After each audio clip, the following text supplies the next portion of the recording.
Democrats and Republicans reached a deal yesterday to fund the US government through to the 8th of February. Now, estimates suggest that for every week the US government is shut down, 0.1 percentage points are shaved from annualised GDP growth. Given that 2 of the 3 days of the shutdown occurred during a weekend this time, we expect the impact on the economy to be very small indeed. But there is a very real risk that the government shuts down again on the 9th of February. And we also know that in March, the debt ceiling needs to be renegotiated. And that's been frequently co-opted into party political brinkmanship recently. We estimate that if the government shuts down by a cumulative 3 to 4 weeks in 2018, that would fully negate the positive uplift of GDP provided by the US tax cuts. Now, that's not our base case, but it is a real risk.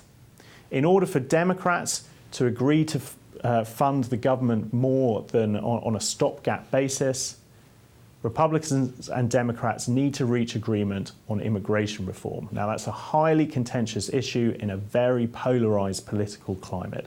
And unfortunately, both parties believe that the shutdown will hurt the other party more in the upcoming November midterms. Republicans note that about a fifth of Democrat senators are up for re-election in states that Trump won last time.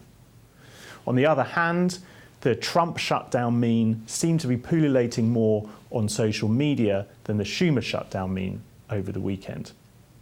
Now, the good news for investors is that the reaction this time around was fairly sanguine, and a sanguine reaction is typical during these types of events. In the 95 and 96 Clinton-era shutdown, the S&P 500 continued to outperform global equities. The VIX was unresponsive. The dollar didn't budge.